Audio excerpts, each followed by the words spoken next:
Bonjour Muriel. Bonjour Nathalie.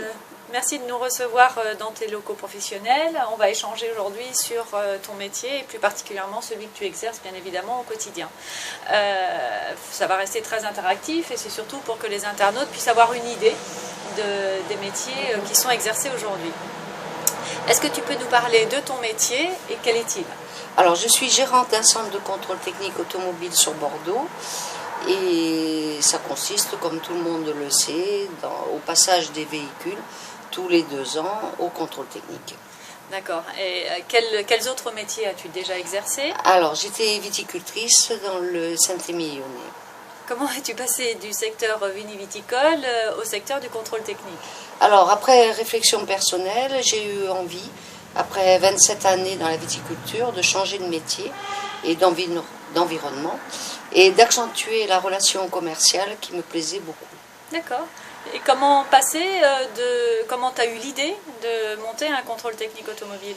Alors, après avoir étudié tous les dossiers de la franchise, parce que je suis allée un peu au plus simple au départ, je me suis aperçue que le retour sur investissement ne correspondait pas à mes attentes. Donc, je considérais ne pas avoir assez d'autonomie en plus, ni de liberté décisionnaire. Donc, j'ai changé d'idée et je me suis plus portée sur le contrôle technique automobile. Oui, bien sûr.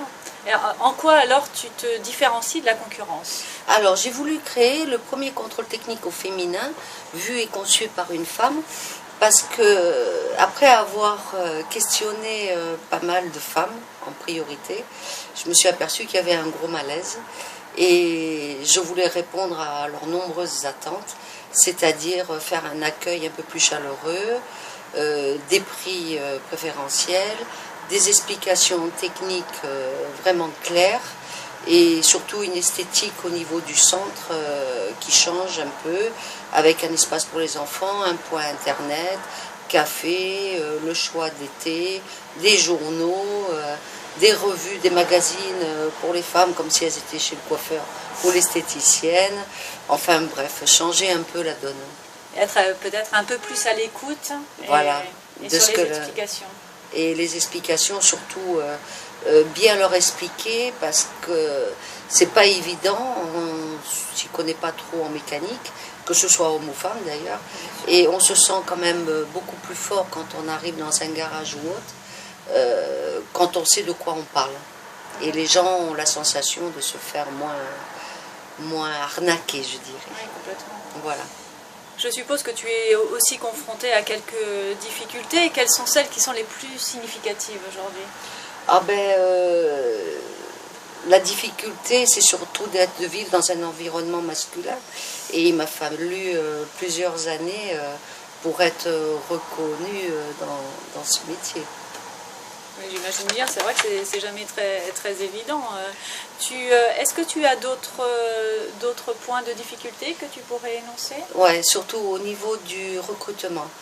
C'est pas facile et notamment pour aller au bout de mon idée, de recruter au féminin sans sexisme, aucun. J'aurais aimé une parité dans ce métier qui n'existe pas.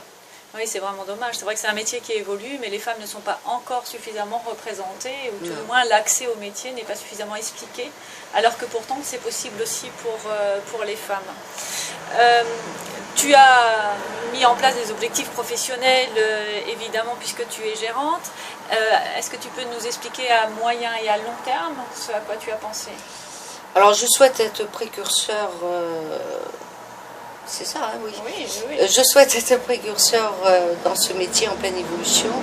Et effectivement, je suis passée de la 1200e place à la 163e en 3 ans.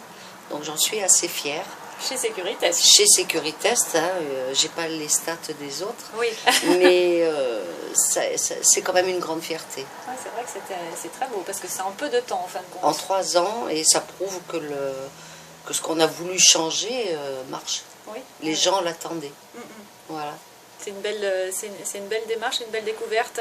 Et qu'est-ce que tu pourrais donner comme recommandation aux personnes qui souhaiteraient s'orienter vers un métier d'avenir? Alors oui, c'est un métier d'avenir, car effectivement la voiture évolue au niveau technique, regarder les véhicules électriques, tout ça, mais bientôt ce sera le solaire, ce sera le numérique. Donc si j'ai un conseil à donner, surtout n'ayez pas peur de la technique, même pour une femme, et surtout de la motivation et l'envie de travailler. Oui, c'est le principal aussi. Oui, oui, c'est ce qui compte le plus aussi pour les recruteurs aujourd'hui, c'est montrer ses motivations et l'envie de travailler, et tu as tout à fait raison. C'est clair. Bon, on va te souhaiter bonne route, donne-nous l'adresse quand même de ton contrôle technique. Alors c'est à Bordeaux-Nord, 325 boulevard Alfred Danet, on est juste en face de la base sous-marine de Bordeaux, on est facile à trouver. On a un site internet, donc vous pouvez même prendre rendez-vous en ligne à 2 h du matin, c'est parfait. Liberté totale pour le client. Oh, c'est magnifique, on marquera tout ça en tout cas si les personnes veulent tes coordonnées. Merci à vous. Merci Muriel pour ton intervention. Au revoir Nathalie. Au revoir. Je refais pas. Je refais pas.